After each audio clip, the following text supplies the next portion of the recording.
Assalamualaikum warahmatullahi wabarakatuh.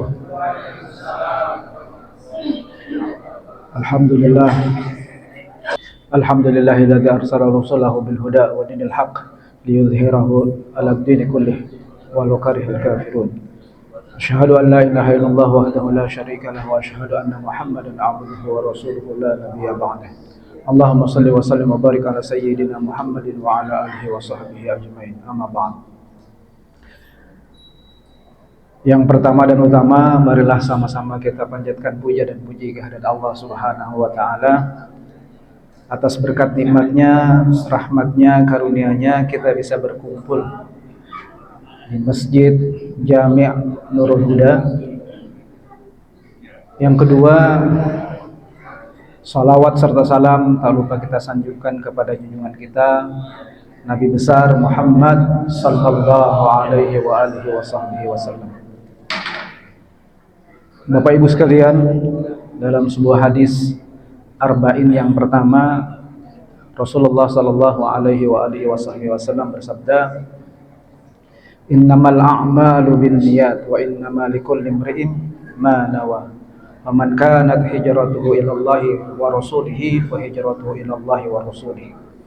Faman kanat hijratuhu lid-dunya aw imra'atin yankihuha fa hijratuhu ma hajara ilaihi." Ada sebuah kisah tentang seorang abid, seorang ahli ibadah yang membaktikan seluruh hidupnya untuk beribadah kepada Allah. Suatu ketika sang abid ini didatangi oleh sekelompok orang yang mengatakan, "Wahai abid, kami tahu kamu beribadah semata-mata kepada Allah, menghabiskan waktumu untuk beribadah kepada Allah. Tapi tahukah kamu bahwa tidak jauh dari tempatmu beribadah ada sekelompok orang yang beribadah, yang menyembah kepada pohon besar?" Abid itu mengatakan, "Saya tidak tahu itu." Nah, kalau itu memang terjadi, saya akan ke sana dan saya akan hancurkan pohon itu, saya akan tumbangkan pohon itu. Nah, kemudian dikisahkan dalam cerita itu, Abid itu pergi membawa kapak yang besar untuk menghancurkan pohon yang disembah oleh sebagian orang. Di tengah perjalanan, Abid itu di stop oleh seorang syekh dengan mengatakan, "Kamu mau kemana? Saya dapat kabar bahwa di ujung jalan itu ada pohon yang disembah oleh manusia, dan saya akan ke sana dan saya akan hancurkan pohon itu. Apa kepentinganmu?" "Tidak ada kepentinganku kecuali untuk menegakkan tauhid supaya orang tidak menyembah kepada selain kepada Allah Subhanahu wa taala. Kalau itu tujuan kamu nggak akan bisa sampai ke sana kecuali kamu bisa melewati aku," kata orang tua tersebut. Singkat cerita, terjadi perkelahian antara Abid dengan syekh tadi. Tidak lama syekh itu kalah dan Abid bisa mencekik syekh itu, sehingga syekh itu mengatakan, "Sebentar, saya akan menawari kamu sesuatu yang lebih manfaat buat kamu. Aku tahu kamu ini beribadah kepada Allah, tapi kamu dalam keadaan kekurangan. Maka aku janjikan kepada kamu, setiap kamu bangun tidur, di bawah bantalmu akan aku sediakan 2 dinar tiap hari. Itu manfaat untuk keluarga kamu dan kamu bisa bersedekah untuk orang-orang yang miskin di sekeliling kamu. Dan urusan pohon itu bukan urusan kamu. Deal?" Abid cukup lama berpikir dan akhirnya mengatakan, "Oke, kalau seperti itu." Ya.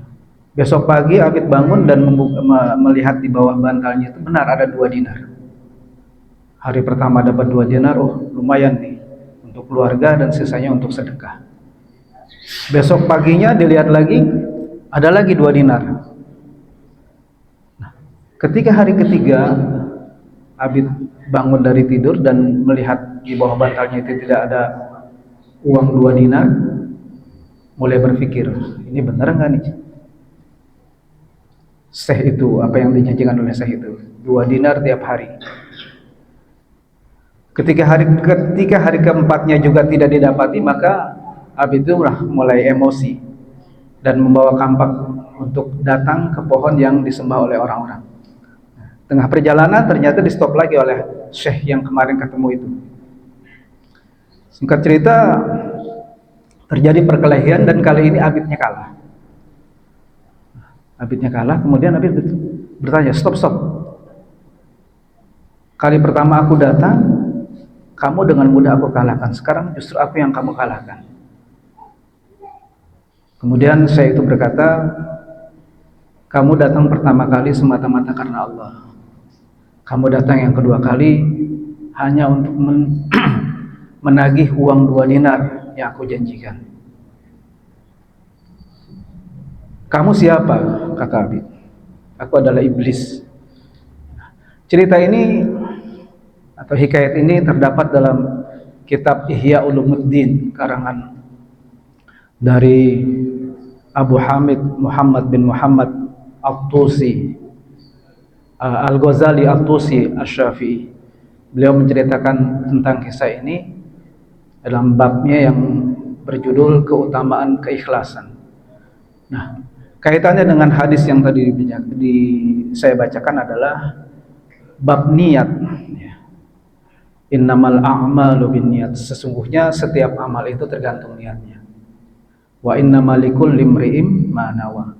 Dan setiap manusia itu mendapat apa yang dia niatkan.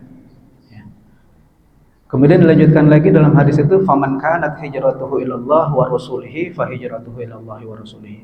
Barang siapa yang berhijrah, konteksnya waktu itu adalah dari Mekah ke Madinah, hijrahnya karena Allah dan Rasulnya, maka hijrahnya itu bagi Allah dan Rasulnya. Faman kanat hijratuhu lid dunya aw imra'atin yankihuha fa hijratuhu ila ma hajara ilaihi. Apabila ia berhijrah karena dunia, urusan dunia, atau untuk urusan wanita yang hendak dinikahinya, maka hijrahnya itu tergantung niat yang tergantung apa yang dia niatkan. Artinya dia bisa mencapai itu dan dia bisa menerima itu karena itulah yang dia niatkan. Nah, kembali ke kita semua Bapak Ibu sekalian, inilah pentingnya niat dan pentingnya keikhlasan. Bahwa apa yang kita amalkan bisa jadi sama, bisa jadi mirip, bisa jadi serupa, tapi niatnya kita tidak tahu. Hanya kita dan Allah yang tahu. Kita sama-sama beribadah kepada Allah, sama-sama berusaha untuk mendekatkan diri kepada Allah, tapi niat kembali kepada kita masing-masing, kembali kepada kita, sehingga memurnikan niat semata-mata untuk Allah Subhanahu wa taala, itulah yang penting dan itulah yang akan dinilai oleh Allah Subhanahu wa taala. Dalam sebuah ayat dikatakan wa ma umiru illa liya'budullaha mukhlishina lahud din. Tidaklah kami memerintahkan untuk beribadah kepada kami, wa ma umiru illa liya'budullah, kecuali beribadah kepada Allah mukhlishina lahud din, secara ikhlas, ya. Ikhlas itu tanpa pamrih, semata-mata karena Allah Subhanahu wa taala. Demikian apa yang bisa saya sampaikan, mudah-mudahan manfaat buat kita semua. Assalamualaikum warahmatullahi wabarakatuh.